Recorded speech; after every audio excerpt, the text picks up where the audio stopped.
صل وسلم على سيدنا محمد وعلى آله وصحبه ومن والاه أما بعد لرضا الله تعالى ولشفاعة رسول الله وعلى كل نية صالحة وعلى كل ما نبو به سلفنا الصالحون أجارنا وأجرهم الله. الفاتحة. أعوذ بالله من الشيطان الرجيم. بسم الله الرحمن الرحيم. الحمد لله رب العالمين الرحمن الرحيم مالك يوم الدين إياك نعبد وإياك نستعين اهدنا الصراط المستقيم صراط الذين أنعمت عليهم غير المغضوب عليهم ولا الضالين آمين. بسم الله الرحمن الرحيم. قال المؤلف رحمه الله تعالى ونفعنا به وبعلومه ومدنا بأسراره وأعاد علينا ببركاته آمين. Hadirin hadirat jamaah salat zuhur Masjid Al-Hidayah yang dirahmati Allah Subhanahu wa taala. Puji syukur kehadirat Allah pada siang hari yang mulia ini kita masih diberikan kekuatan, kesehatan dan kesempatan oleh Allah untuk melaksanakan salat zuhur berjamaah di masjid yang kita cintai ini. Mudah-mudahan Allah senantiasa menerima ibadah kita dan mengampuni segala dosa kita dan mengangkat derajat kita di dunia sampai di akhirat. Selanjutnya kita akan bahas kajian kita, tafsir kita, yaitu surat Al-Kautsar. Kita ambil yang pendek-pendek dahulu karena mengingat waktunya yang sangat terbatas. Surat Al-Kautsar ini adalah merupakan surat yang terpendek di antara surat-surat yang ada, yaitu hanya ada 3 ayat. Ada 3 ayat. Secara umum surat Al-Kautsar ini berbicara tentang nikmat Allah yang diberikan kepada Nabi Muhammad khususnya dan umumnya kepada kaum muslimin. Nanti kita akan jelaskan tentang apa itu Al-Kautsar dan bagaimana kita harus bersikap dan menyikapi bila mana mendapatkan Al-Kautsar itu.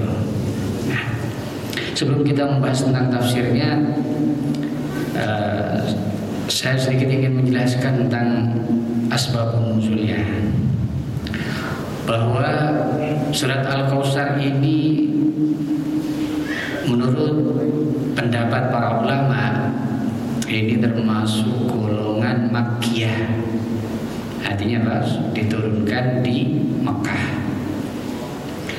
Waqilah, yang menurut sebagian yang lain disebut Madaniyah atau disebut diturunkan di Madinah. Ini menurut pendapat Imam Al-Hasan dan Ikrimah, Imam Mujahid dan Qatadah. Menurut pendapat Aisyah diturunkan di Makkah. Itu mengenai tempat turunnya. Sedangkan asbabun nuzul,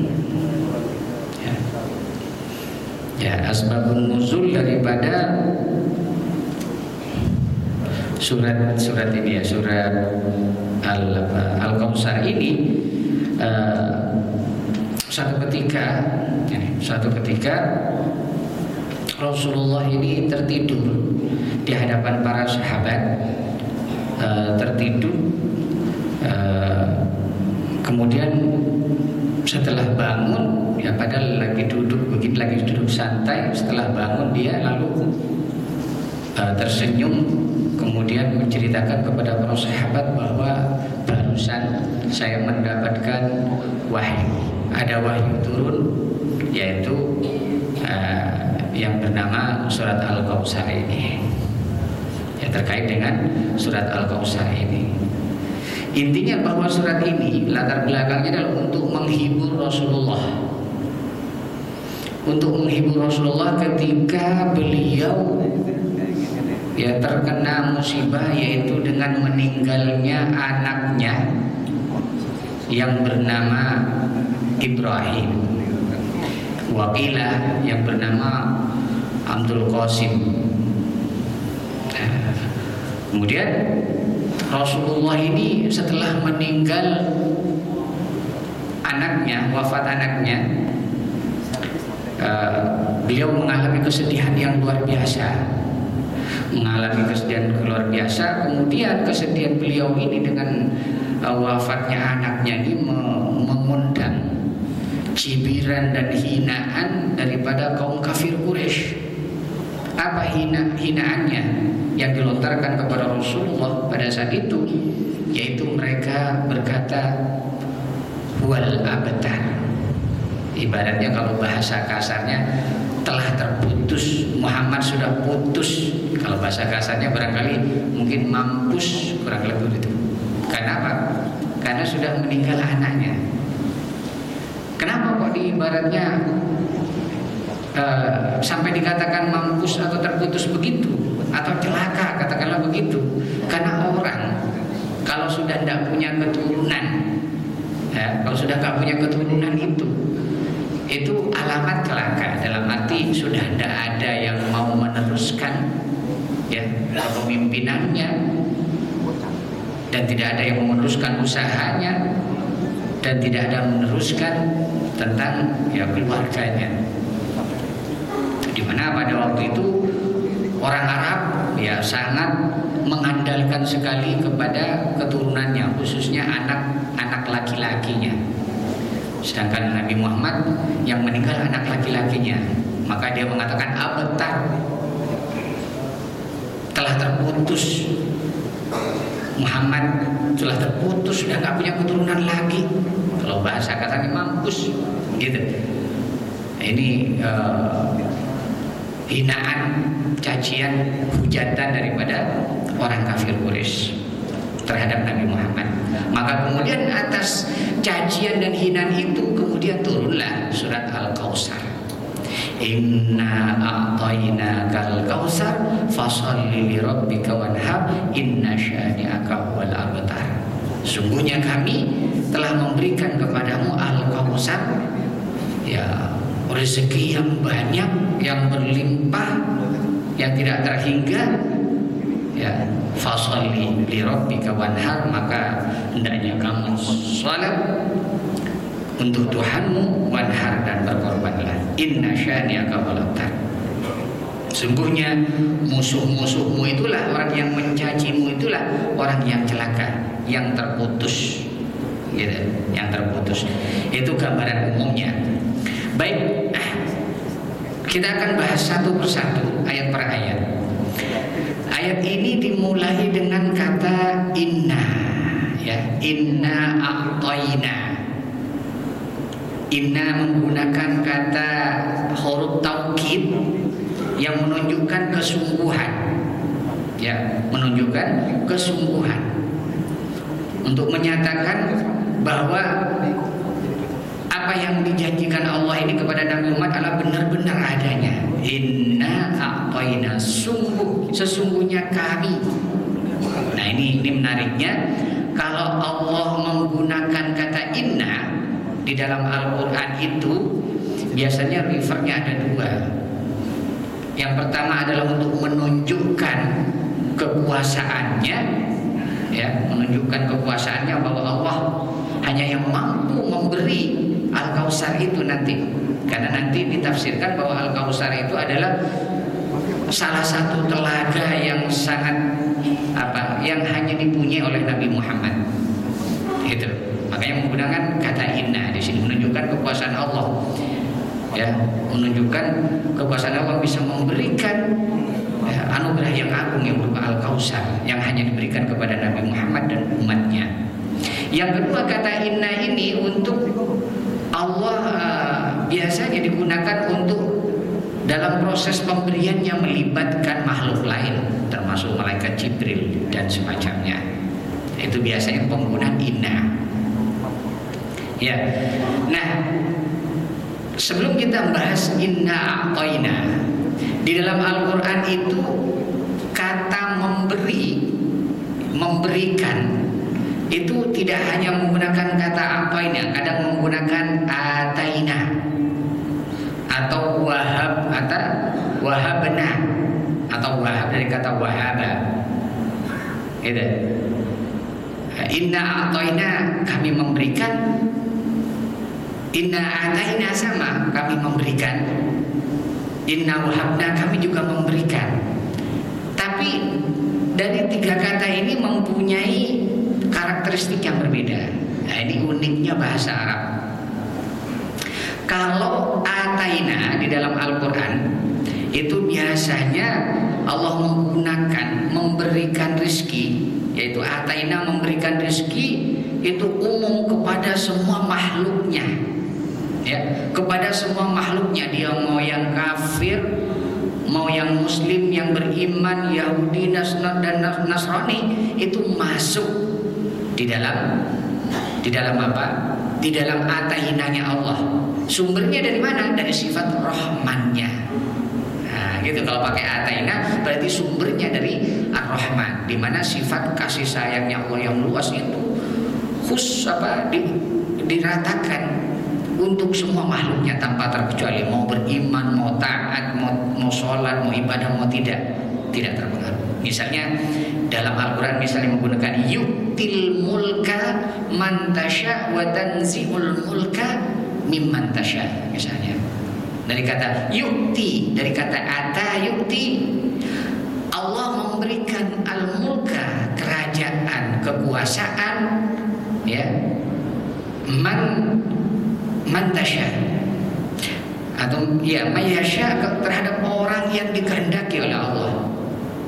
Jadi siapapun boleh, ya, bisa jadi dia mendapatkan kekuasaan, mau Fir'aun, mau Qarun, mau Ahok, atau mau siapapun, gitu. Itu kehendaknya Allah karena atainanya. Itu maunya Allah karena Allah mempunyai sifat Ar-Rahman, memberikan. Nah, ini ayatnya wa yu'til mulka, Allah memberikan kerajaan, kekuasaan pada siapa yang dikehendaki, tidak terkait dengan ketaatan seseorang. Itu namanya ataina. Dan Allah juga mencabutnya, wa tanzi'ul mulka, Allah juga mencabut kekuasaan itu dari siapa saja yang dikehendaki oleh Allah. Kalau dia nggak amanah terhadap kekuasaannya, Allah cabut. Yaitu maunya Allah, kekuasaannya Allah. Itu penggunaan ataina di dalam Al-Quran, ya, bersumber dari sifat rahmannya. Lah kemudian Allah juga menggunakan inna a'tayna, seperti dalam surat Al-Kautsar ini, inna a'tayna ini bersumber dari sifat al-mu'ti, yang memberi. Nah, lalu apa bedanya dengan a'tayna? Kalau a'tayna ini Allah memberikan kebaikan dunia dan akhirat, itu terkait dengan ketaatan seseorang. Jadi kalau dia taat, dikasih, gitu. Semakin taat, semakin baik anugerahnya. Nah, gitu kalau a'tayna. Beda ya. Jadi dipahami antara a'tayna, kalau mendapatkan suatu kalimat dalam Quran a'tayna, a'tayna, itu di situ bedanya. Jadi kalau Allah menggunakan kata a'tayna, berarti pemberiannya itu terkait dengan ketaatan, dengan ibadahnya seseorang. Semakin bagus, semakin istiqomah, ya, semakin qiyamul lailnya semakin bagus, maka derajat yang diberikan oleh Allah itu maqamam mahmuda, derajatnya itu akan semakin dinaikkan oleh Allah, baik itu di dunia maupun di akhirat. Dan itu bisa dicoba, dibuktikan. Jadi a'tayna ini berupa kebaikan dunia dan akhirat. Jadi rezeki yang berupa kebaikan dunia dan akhirat, dan itu terkait dengan ketaatan. Nah, kemudian Allah juga kadang-kadang menggunakan kata wahabna. Misalnya dalam apa? Rabbi habli minas shalihin, pakai kata wahaba. Rabbi habli minas shalihin. Artinya apa? Wahaba itu hadiah khusus bagi orang yang dipilih, bagi kekasihnya Allah yang dipilih. Misalnya apa? Nabi Ibrahim itu dia 80 tahun dia tidak punya anak. Kemudian dia berdoa kepada Allah, Rabbi habli minas sholihin, ya Allah anugerahkan kepadaku anak yang soleh. Nah, jadi kalau kata wahaba itu biasanya Allah berikan kepada orang yang memintanya, dan itu pemberiannya khusus kalau diminta. Ya, kalau tidak diminta nggak dapat wahaba. Contoh lagi misalnya dalam Al-Quran, Rabbana hablana min azwajina wa dzurriyyatina qurrata a'yun. Apa artinya? Pakai wahaba. Rabbana hablana, ya Tuhan kami, anugerahkan kepada kami min azwajina, dari istri-istri kami. Nah, di sini kata istri itu menggunakan jamak, bukan min zaujin, dari istri kami. Berarti orang yang dikasih anugerah istri banyak, wah itu anugerah khusus dari Allah itu. Kadang harus diminta. Jadi kalau nggak dikasih anugerah khusus nggak bakalan punya istri banyak. Nah, gitu kan? Orang pilihan Allah. Kenapa? Karena dia dipercaya oleh Allah. Lalu orang banyak takut ini berdoa, wah saya takut berdoa dengan ini, takutnya nanti istri saya banyak, karena di sini menggunakan kata jamak katanya gitu. Rabbana hablana min azwajina, berilah kami ya dari istri-istri kami, wa dzurriyyatina, dan keturunan-keturunan kami juga anaknya banyak. Jadi yang punya anak keturunan banyak juga itu anugerah dari Allah. Nah ini yang paling menarik, qurrata a'yun. Jadi diberikan minta ke istri, ya istri dan keturunan qurrata a'yun, yang menyejukkan mata, nggak nyusahin, enak dipandang, ya anak nggak nyebelin. Itu maksudnya istri solehah dan anak yang solehah. Lah anak soleh atau istri yang soleh dan solehah ini adalah anugerah besar. Itu tidak gampang dan tidak mudah orang untuk mendapatkannya. Walaupun sudah disaring ya dari awal, tapi kenyataannya nanti kadang-kadang nggak solehah. Kadang-kadang nggak solehah. Kenapa? Karena istri yang solehah dan anak yang soleh-solehah ini adalah anugerah khusus yang diberikan Allah kepada orang yang memintanya. Nah, makanya perlu diminta terus. Rabbana hablana min azwajina wa dzurriyyatina qurrata a'yun. Terus begitu. Tidak harus diganti dengan istri yang baru. Walaupun misalnya istrinya yang tua menyebalkan, siapa tahu setelah berdoa ini nanti lama-lama jadi soleh, anaknya jadi semakin baik, jadi baik, begitu. Ya, jangan berharap lalu pengen diganti yang baru. Gitu ya. Ini penggunaan kata Rabbana hablana itu makna daripada a'tainaka ya. Inna a'tainaka, sungguhnya kami a'tainaka ya. Ini menggunakan fi'il madi yang bermakna mustaqbal. Menggunakan fi'il madi yang bermakna lampau tapi juga mengandung makna yang akan datang. Kenapa? Ya karena pemberian nikmat dari Allah kepada Rasulullah itu telah banyak sekali. Baik yang telah didapatkan maupun yang belum, yang masih dijanjikan, yaitu berupa apa? Telaga Al-Kautsar nanti. Yang sudah diberikan apa nikmat itu? Al-Kautsar yang telah diberikan kepada Rasulullah itu. Para mufassir menyebutkan salah satunya adalah an-nubuwah, kenabian. Kenabian itu adalah anugerah besar yang diberikan Allah kepada Rasulnya, kepada Nabi Muhammad. Kenapa dikatakan sebagai anugerah besar? Karena Rasulullah adalah sebagai Nabi penutup, Nabi akhir zaman, yang kemudian menjadi pemimpin para Nabi, para Rasul, ya, pemimpin semua makhluk di dunia sampai di akhirat. Itu adalah anugerah terbesar, Al-Kautsarnya yang telah didapat oleh Nabi Muhammad. Bahkan Al-Kautsar ini termasuk apa? Syafaat, dikatakan adalah syafaat daripada Rasulullah yang hanya dimiliki oleh Rasulullah, tidak dimiliki oleh nabi-nabi yang lain. Itu pengertian Al-Kautsar. Pengertian Al-Kautsar. Nah, ada yang mengertikan bahwa Al-Kautsar itu adalah sebuah telaga khusus, ya, sebuah telaga khusus nanti yang ada di surga. Wakila itu ada di pertengahan, di pusat surga. Itu sebuah naharun fil jannah, sebuah telaga atau sungai yang ada di surga. Itu yang dimaksud Al-Kautsar. Dan itu dikatakan itu banyak dalam hadis Rasulullah. Al-Kautsar nahrun fil jannah fatani min dahabin yajri 'ala ad-dirri wal yakut turbatuhu atyab minal misk wa ma'uhu asyaddu bayan.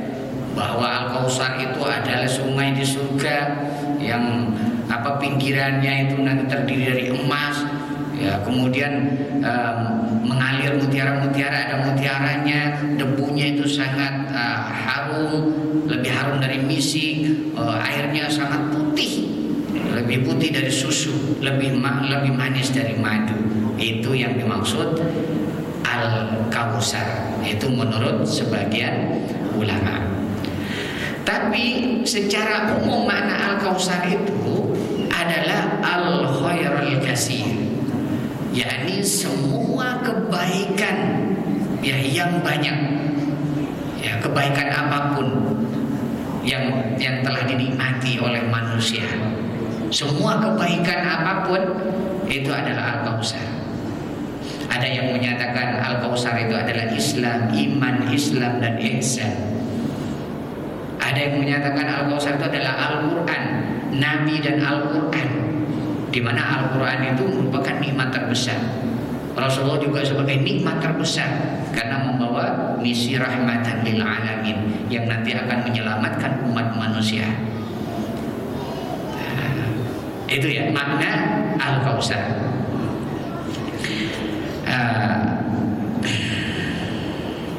Nah, kemudian apa kaitannya Al-Kautsar ini dengan fasoli? Ya, saya tidak akan sebutkan semua makna Al-Kautsar karena saking banyaknya ini. Yang jelas makna Al-Kautsar itu ya tadi yang disebutkan tadi, bisa cahaya hati, syafaat, mukjizat, atau dikabulkan doanya Rasulullah, atau kalimat tauhid la ilaha illallah, atau pemahaman terhadap agama, sholat fardu, itu adalah Al-Kautsar.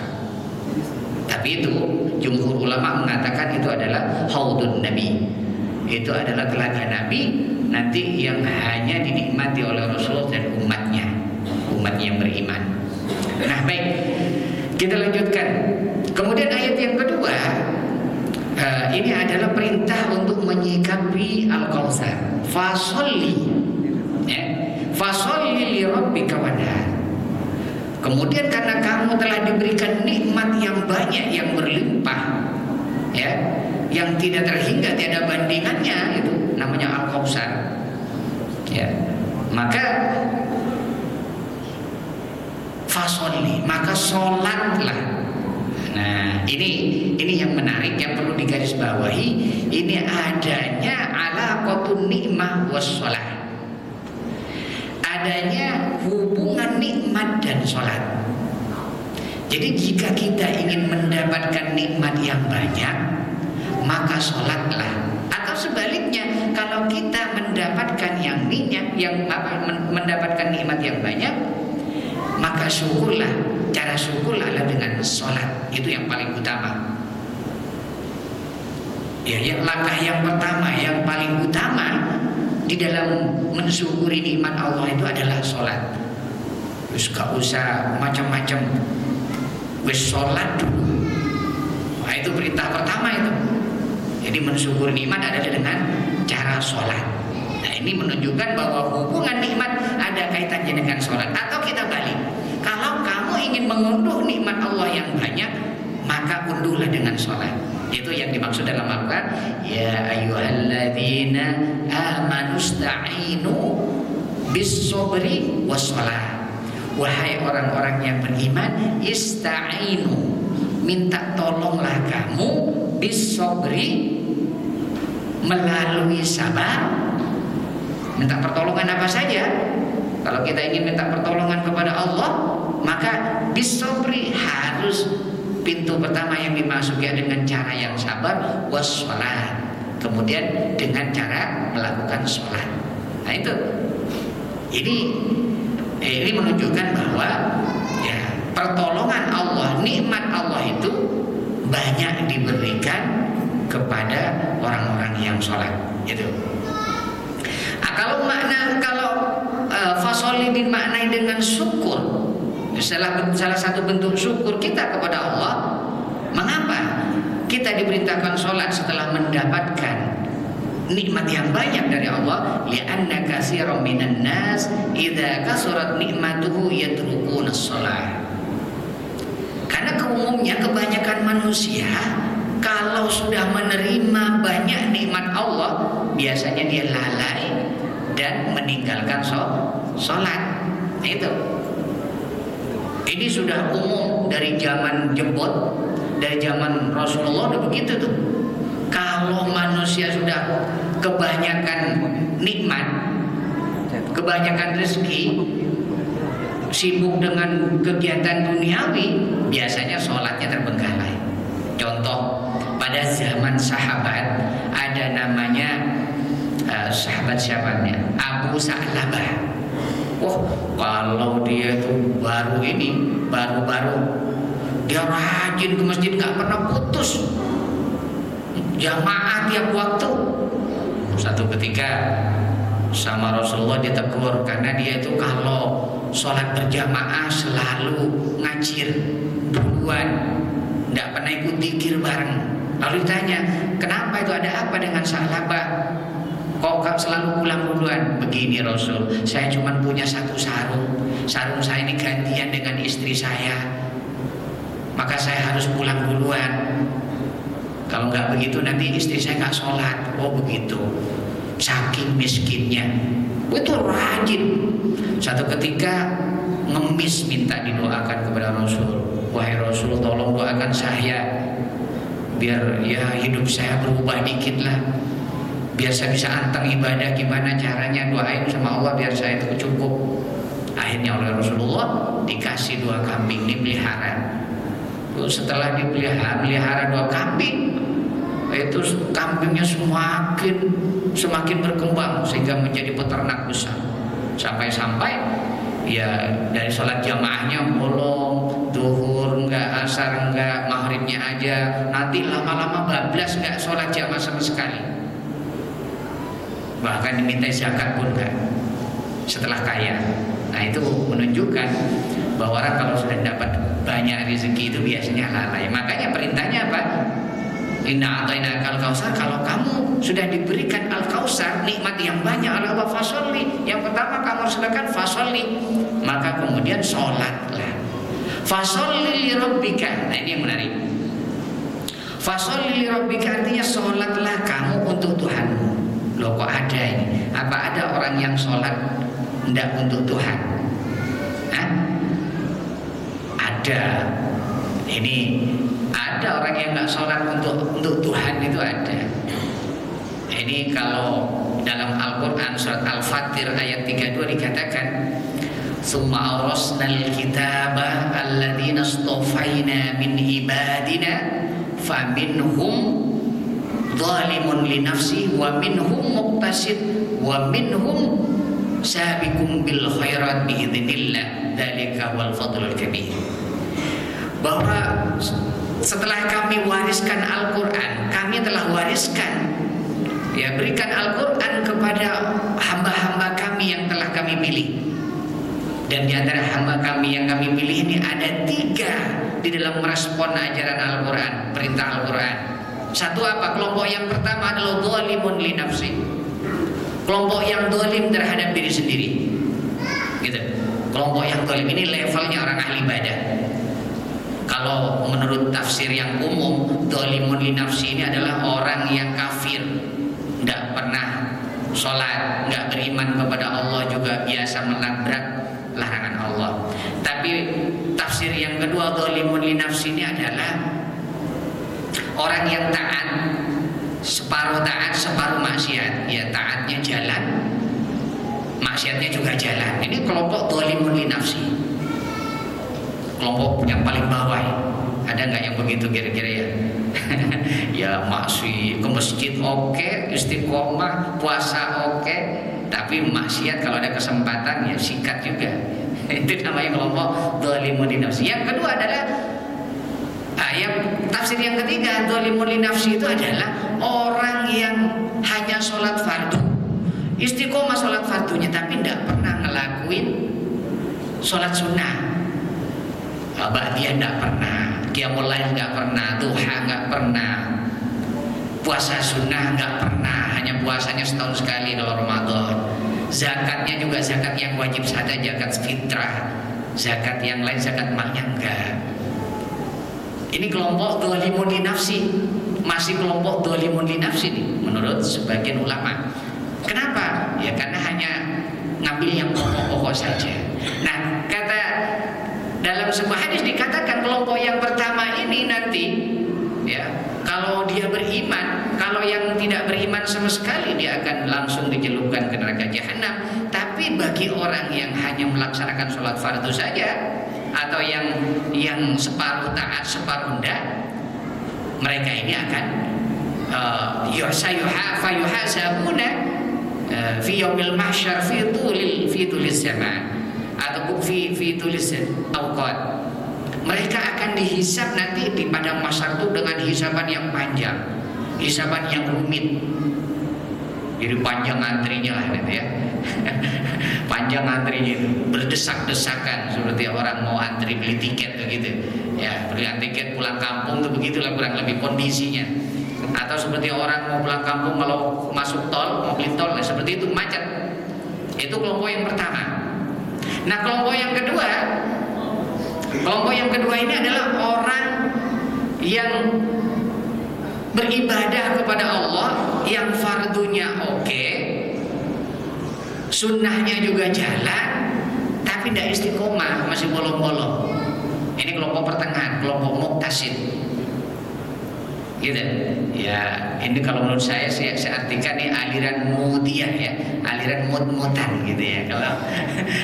Kalau lagi mut ya salat sunnah ya, pokoknya gitulah. Oh, sedekahnya oke juga. Ya cuman kalau ada maunya sedekah gitu. Ya umrohnya juga cuman sekedar ya pengen pamer-pamer begitu. Jadi nanya aliran muqtasid, kelompok pertengahan. Ya kadang istiqomah, kadang pokoknya masih bolong-bolong lah, nggak mantang begitu. Kalau sinyal itu nggak mantang, nggak kayak Telkomsel ya. Masih dut-dutan. Nah, mereka ini apa kata Nabi? Mereka fayuhasabuna hisaban yasira, kata Rasulullah. Mereka ini nanti akan dihisab dengan hisab yang ringan. Kalau hisab yang ringan itu digambarkan di situ ya nggak terlalu jelimet lah, paling dipanggil Syekh Ahmad sini masuk. Nanti nggak terlalu detail diperiksa bukunya. Oh ini Ahmad biasa ngaji di Gandaria City. Oh, ini udah lewat ya, kurang lebih semacam itulah. Nggak terlalu diketatin sama malaikat gitu loh, karena sudah dikenal orang-orang majelis ilmu, ahli ibadah, orang-orang mukmin itu sudah dikenal di langit, sehingga malaikat sudah tahu, wah ini udah kenal, udah biasa saya. Gitu. Makanya fayuhasabuna hisaban yasira, mereka akan dihisab dengan hisab yang enteng, ringan. Nah, yang ketiga ini kelompok yang paling top ini adalah kelompok sabiqum bil khairat. Orang yang terdepan, menjadi pelopor dalam kebaikan, terdepan dalam kebaikan. Mereka adalah orang yang istiqomah sholat fardunya, ibadah fardunya, ibadah mahdhahnya, sholat sunnahnya juga istiqomah, ya, nggak pernah meremehkan, ya bolong-bolong tapi nggak meremehkan, tidak mut-mutan gitu ya. Jadi menjadi prioritas, ya sedekahnya juga oke. Nah ini apa? Mereka itu fayudkhulunal jannah mereka akan dimasukkan ke dalam surga biwairi hisab, tanpa hisab. Jadi lolos, nggak pakai pemeriksaan langsung. Orang yang kelompok yang ini. Nah, kalau menurut ulama sufi penggolongannya beda. Nah, ini terkait dengan ayat ini, fasholli li rabbik. Salat untuk Tuhanmu. Karena ada orang salat beribadah itu, kalau menurut ulama sufi ada 3 tingkatan. Yang pertama adalah salat li khairid dunya, hanya untuk mengharapkan kebaikan dunia saja. Ya pokoknya dia rajin ibadah biar hidupnya makmur, rezekinya banyak, jabatannya naik dan semacamnya. Pokoknya hanya dunia oriented, ibaratnya begitu. Ya, ciri-cirinya ya nanti kalau dia lagi banyak duit, ya biasanya malas sholat. Karena sudah orientasinya ini, ya kalau lagi nggak punya duit, kencang sholat duhanya, sholat qiyamul lailnya kalau lagi kejepit. Itu namanya orang yang beribadah dunia oriented. Di khairatid dunia, hanya untuk kebaikan dunia. Ini level yang paling rendah. Nah, itu termasuk kelompok dzalimun li nafsi juga ya, yang pertama. Nah, kelompok yang kedua, kelompok muktasid pertengahan ini, ada orang yang beribadah, dia juga pengen dunia, juga pengen akhirat. Hatinya pecah, mendua. Ya, ini kelompok munafikun ini. Jadi ya pengen kaya, pengen dunia, saya ibadah juga biar ya dapat dunia banyak, biar dapat surga, biar selamat dari neraka. Itu semua orientasi masih makhluk. Ini kelompok pertengahan.